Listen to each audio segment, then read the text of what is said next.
Sorbelli here, going over some Joe Walsh stuff. Now, if you're new to my channel, you might not know this, but I love Joe Walsh. I love his guitar playing. You know, I don't love Joe Walsh. I like Joe Walsh. I love his playing.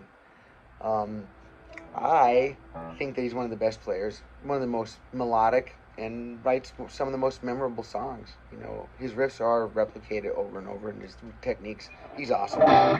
This is Life's Been Good. The album, I think, is called How You Doing. Yeah, How You Doing, I believe is track 8 on How You Doing album. Joe Walsh. Maybe it was called something Seriously Folks or something, the album. But Seriously Folks, that's the name of the album. But Seriously Folks. He always had a good sense of humor. So I thought I'd just break down phrase by phrase. His solos, they're not just like, blah, blah, blah, blah, you know. It's a phrase. It's like he's talking. And his first one comes in here, you know, 16th fret. I'm playing all of this on the strings 1, 2, and 3. I don't think there's anything else beyond that. Maybe later in the solo. No, I don't think there is. He makes the most out of the least, more than anybody I've ever learned, or, you know, some stuff I've learned. So now,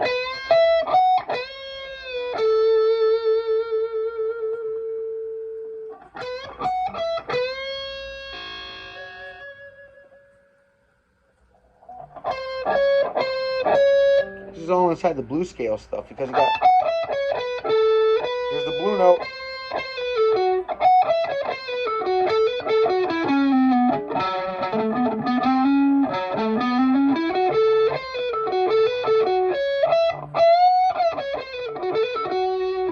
Mixing major, mixing minor, and then the blue scale, all, you know, and everything, right? Especially for that era. It wasn't unique to him, but he used it a lot.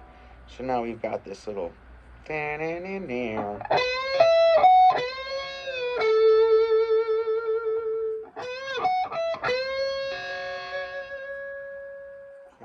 Blue note.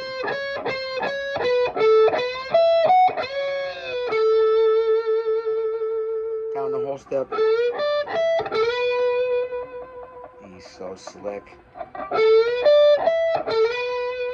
Slides back into position. Okay, I'm going to follow along on the map here I made for myself. Yep, and then goes back to the cool riff here.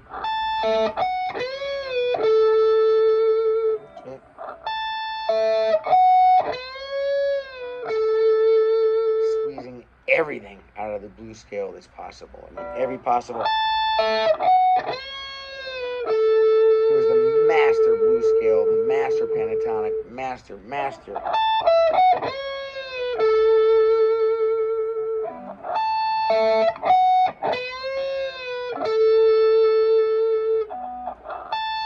17, right here, 17, 14, 16. We'll dig in deeper for these. I don't want to give 20 in one lesson and then nobody gets in good, right? I'd rather do 3, 4 phrases. Everybody knocks it out of the park. Grand Slam City. All right. So the first one, I'm gonna get up close and personal here. All right, fellas and dudes and dudettes, guys and girls, human beings, and those that think they are. Now, we've got over here, I'm playing off of this F sharp.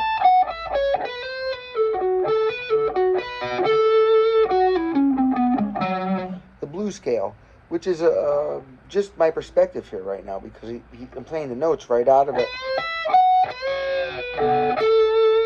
Right? It's kind of like the F minor and the A major are working together, you know, the A major here and the F minor, so the F blue scale works great in there.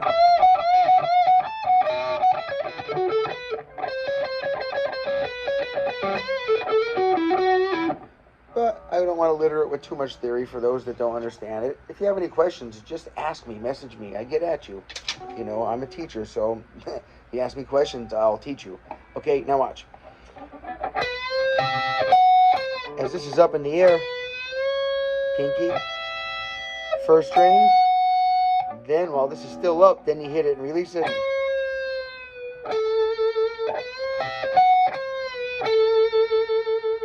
And then, right, and then,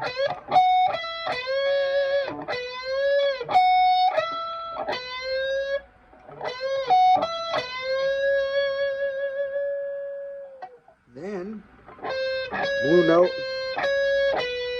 back to position, down the whole step,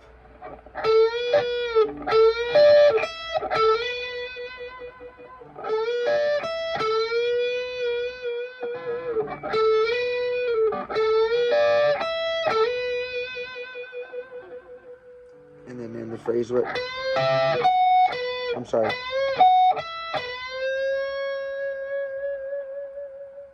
Okay, that's a lot to work on. Okay, let me see. This solo is, let me count real quick. You've got, Joe Walsh is great. It's worth putting your time in to learn these solos. They're very memorable. I mean, if you don't know Joe Walsh and you don't know these songs, pick other ones that are more memorable to start out. Then I picked this. My friend Ed, one of my guitar students, he's a personal trainer. By the way, if anybody's into that, live in Key West, you want a personal trainer. This guy's the guru for that stuff around here. For years, I've known to doing that. Now, all right, Ed, this video is for you. Although this playing right now was going to take a lot of time, right? This is some really good playing.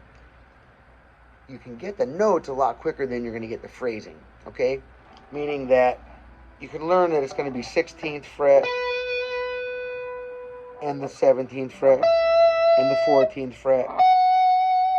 But to say it like he does, you know, to bend that 16th.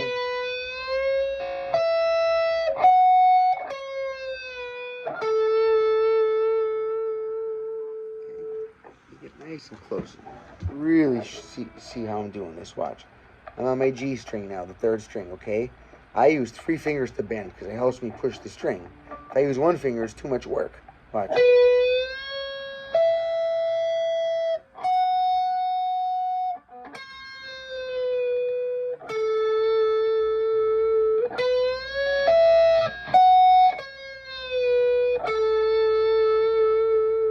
And then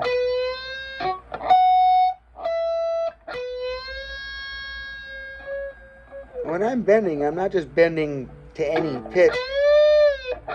I'm bending to a whole step up. Half step, whole step. So I'm going to get this sound. Okay?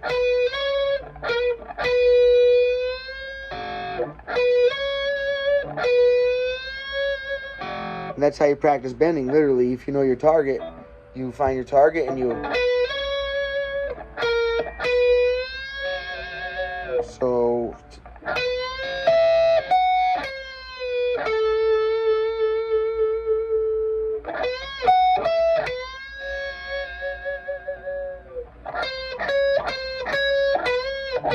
oops, sorry.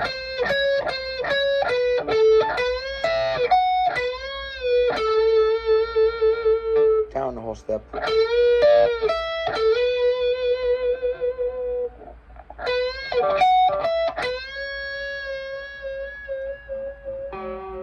That's good right there. That's 1, 2, 3, 4, 5, 6, 7. That's the first 7. Okay, I'll give you the first 8 bars.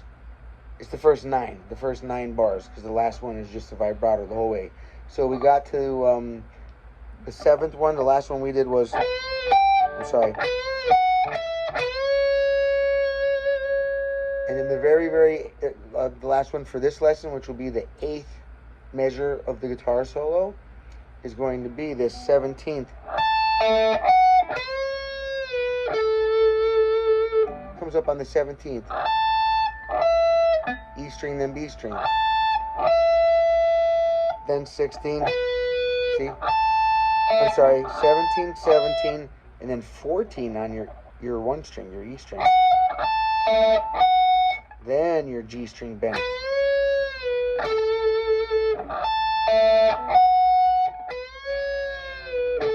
And a longer bend. Not longer meaning higher, still one step. I mean holds it longer.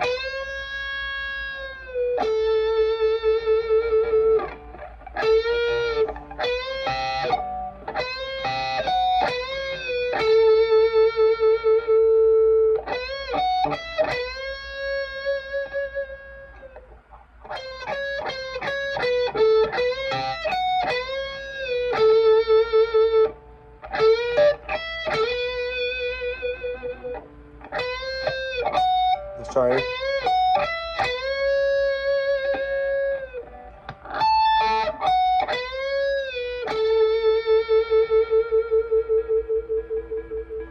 That's a good place to leave it for right now. The first 8 bars. Okay, that's a lot to work on. Now, I like to play this stuff on the Les Paul because I'm a Les Paul player. I know I have blocks on this guitar, so it might make it a little harder for those that have dots on their guitar. If you want to watch, I'm not going to show anything new, but I will grab a guitar with dots on the neck real quick, and this way it'll make it easier for those that have dots to follow what I'm doing. Hang on, let me grab something good.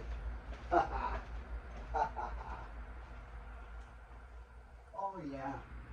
Oh yeah. Oh, I love it. So, the coolest thing about owning your own guitar store is that, you know, I kind of get to play around with all these guitars all the time. Very grateful for that. Now, since I'm a Joe Walsh fan, if you're really into Joe Walsh, you'll know that he does not stick with the Les Paul or just a Strat. He uses them both all the time, interchangeably, like just whatever he likes at the time, that's what he's using, I think. I don't know what the term is. So, let me grab this nice USA Strat, and I love the big headstock. Whenever you see the big headstock on a USA Strat like that, that's called the 70s headstock. In the 1970s, that's when these headstocks came out. And a lot of people prefer them. It was rumor, but people knew, even without machines to measure it, we knew that the larger the headstock, the more sustain you would get from the guitar neck. So Fender caught on and made larger necks like that. I don't know why they ever reduced the size of it. I don't know that. I do know that they recognize mass and density here equals sustain, because they do sell something called the Fender Sustainer, and all it is a metal clamp that it's like a $35 metal clamp that clamps on the headstock of your guitar, and all it does is just add pressure onto it and density and a weight a little bit. It kind of weights your neck down. I'm not a big fan of them. They do work though. They add some sustain. I've done it with other things. I've just clamped a bunch of capos and stuff on there and whatever. If you grab a C clamp, you don't want to ruin your guitar though. You know, if you can damage it. The Fender thing is made to not damage the guitar when it squeezes on it. If you get a C clamp or something and just clamp it on there, technically it works, but you're going to mar your guitar up. Okay, now.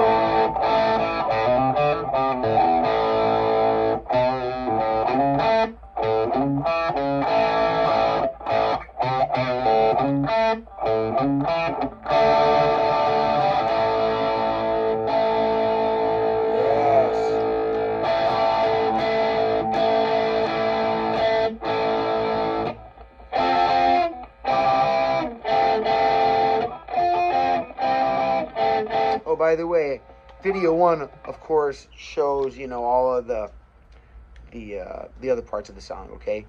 This lesson is just for the solo.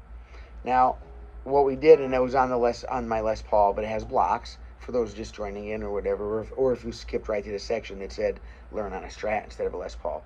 this will be useful. I'm going to start doing this in my lessons, showing them on a guitar neck with dots, and then again with one with blocks, because I know when I'm watching, at least in the past, now it doesn't bother me because I play on both necks all the time, but in the past when I only had one guitar, watching someone play on another one was very confusing, and I want to eliminate your confusion. Smoke screens and mirrors are best left for stage, not in the lesson room. Okay, now let's go back to this tune, and we got the part of the solo here, so let's see. We'll be over here, and I'll be going. Right?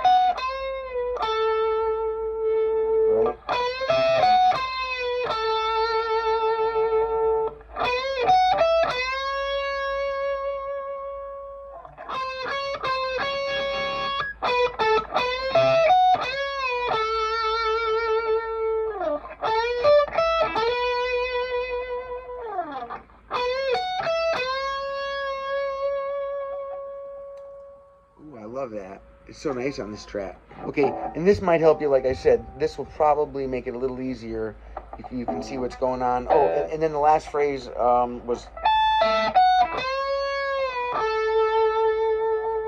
Again.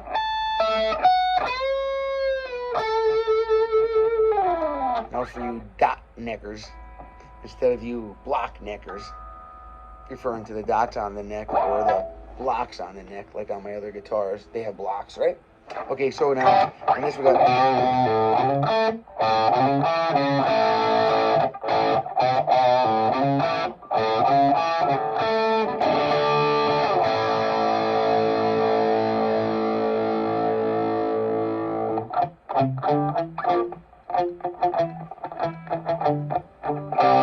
Alright, every part sounds good on the Strat or the Les Paul. I just enjoy playing, sorry, I'm playing around on the guitar. I love it so much. I like Strats and Les Pauls.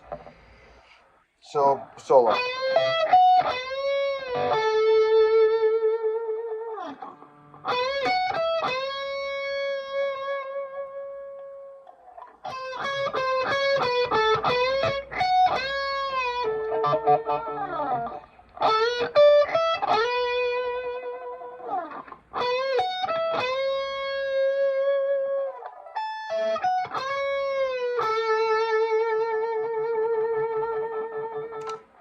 Eight measures.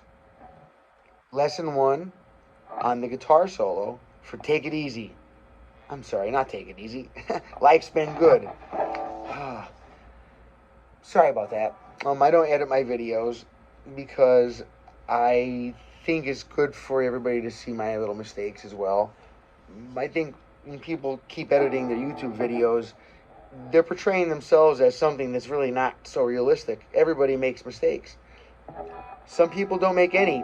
Awesome, man. I just, hats off to you. Just, God bless you. You're awesome if you're not making any errors. If you can make videos and you're not editing them and there's no mistakes in them, that's awesome. Most people, though, I find, make errors. And I don't want to edit my little mistakes out because I don't want to pretend I'm something I'm not. And a matter of fact, the art of covering your error is something that is very hard to teach people, and especially if you're afraid to tell people you're making mistakes and then you're afraid to tell them how you're covering up for them. When you're on stage, a lot of smoke screens and mirrors are there, and I don't mean that in a bad way. I mean that in a good way. You're there to be entertained. You're watching the song. Some people are, they're performing. They're playing their instrument, but not the same way like they did in the studio, because in the studio they weren't interacting with the audience and somebody's waving at them and this person's holding up a sign, they love you. I mean, you're walking by somebody and they're holding up a big sign that they take all this time to make and draw, and they're with their kids and their family or something, and then what? You're not going to look over? Of course you're going to look over. Well, most people would do that. If you heard this and you didn't do that and you're a rock star, you shouldn't be a rock star then, right? Those people don't deserve that. I hope people that make it that are like that, then I hope that they lose it. Because, yeah, man, you should have some good, treat others as you want to be treated. Easy rule of life, right? I'm going to do it slow and close up. I don't have a strap on this per se, so let me just get right over here, my chair, make sure I'm not cutting my guitar cable in half. Done that before. Oh, this is a good right here. And you can see the double dot. This is easier to look at, to learn, compared to my my block guitars. Okay, can you see this? Nice and close, right? All right, buddy. Now check this out. You got, see what I'm doing?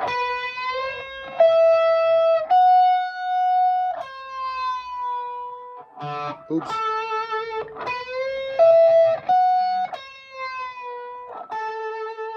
My hands get sore, and even when they're not, I don't want to make them sore. So instead of pushing with one finger or two, I can push with three. It's easier.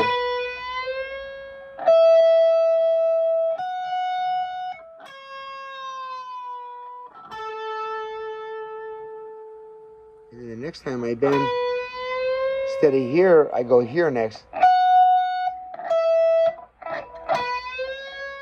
See? Oops, sorry.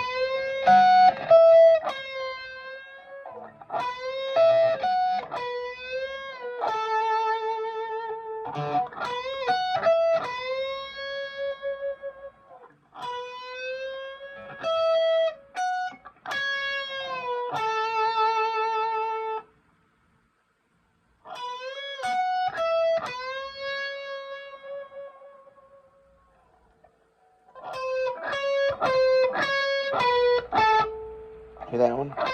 17, 14, G string 17, B string 14, G string 16, G string 14.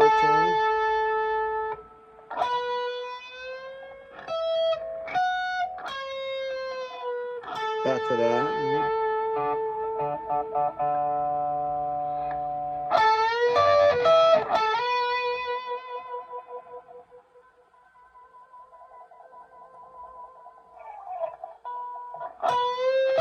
Oops, sorry.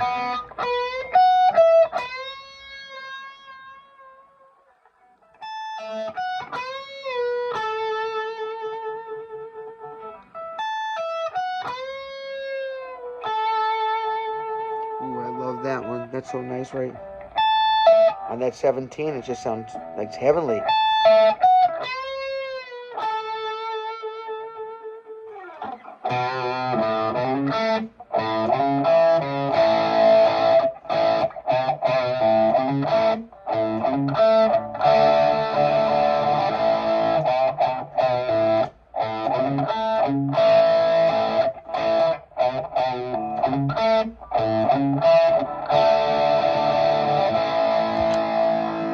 Now, back this up a little bit. Get over here like this here. Let's see. Back up. Now, let's see here. Trying to get it back so that I could, you can see everything at once here. If you can, pause that, blow it up, and here, get my settings on that. This is very important stuff. If you have a Boss amp, top those settings, man. Alright? It's about as still as I could hold it. Top those settings, alright? Take a screenshot of them, and then you can expand it. And then take another screenshot and save them. And put, put Wayne Sorbelli's sound for the song. Whatever, put it down for, or even something broader than that for all this stuff. Joe Walsh, classic rock. It's a great, gritty, a great, gritty, classic rock sound.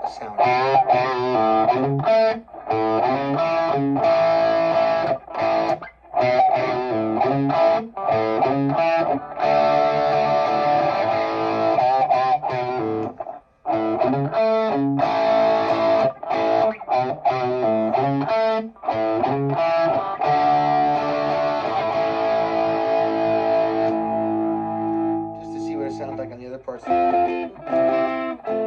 yeah.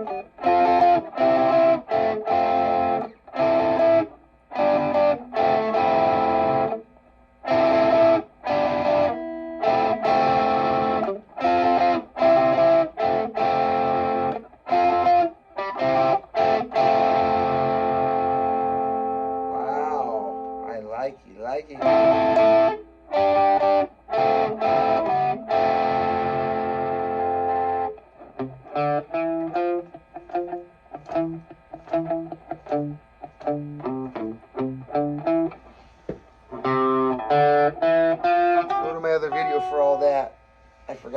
This one's just for the solo. It's so hard to keep on track when you love something so much, right?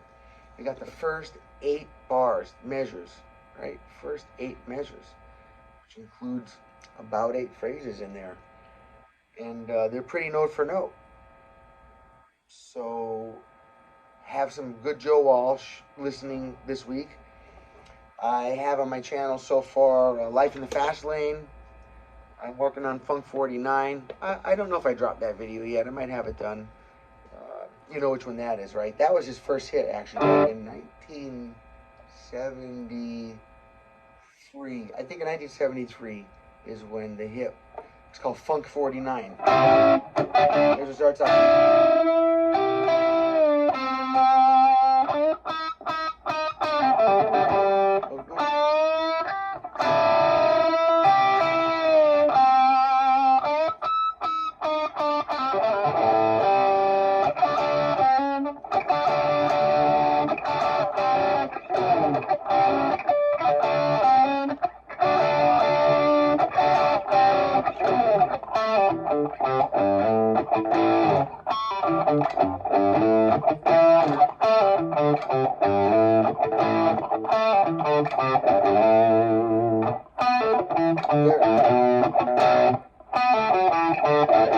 Yeah, every other one.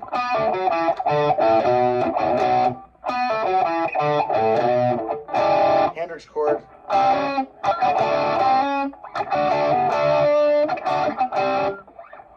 Oh, I love that stuff. Joe is good.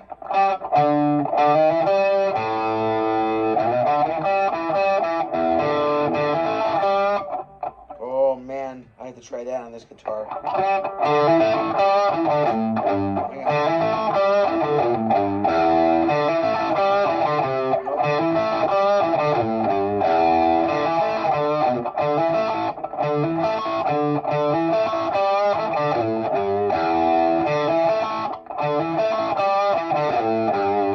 That's it.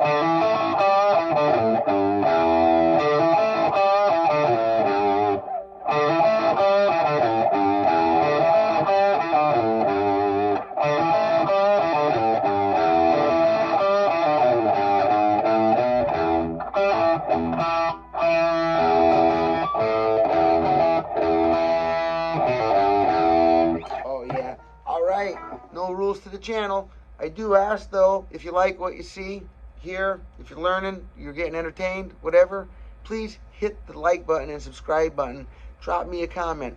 These things astronomically help us out in the meek little world of YouTube creatorship. I've been doing it for a few years. I've still not been able to monetize my channel because I cannot get 4,000 hours of watch time within 365 days. It seems I'm always hovering around it, but just can't break the mark without going full-time making videos, and I don't have the time to do that, being that I'm a teacher, I have a music store, I'm in a band, blah, blah, blah, blah, blah, whatever. Anyway, I love everybody, all you people that watch my channel. I'm really appreciative of it, because in the long term, in the long run, I will end up with a great YouTube channel with tons of good content to help everybody. And then YouTube will share their advertisement money with me rather than taking it all for themselves unfairly. Yes, that's how I feel about it. 4,000 hours is ridiculous. Why should I owe them that much before I can step into the program? Anyway, between me and YouTube. Matey. So, no rules to my channel except for one thing. No nothing. Except this. And I mean, this is serious. Strum happy. Pick well. And for crying out loud, smile often. Stress is the #1 killer, man. Stress is the #1 cause of everything that kills you. Music kills stress. So, while you're playing your instrument, you're killing stress. That means that you're like waving a magic wand to actually help you live longer, actually help you prevent disease. Use it. So get out of here. Go practice. Get out of here. Go practice. Well, I mean, watch more of my videos. Of course, that is practicing. If you're going to stay on YouTube, don't go and start watching something that doesn't mean anything. Watch more lesson videos. Practice. Practice. practice, practice, practice, practice.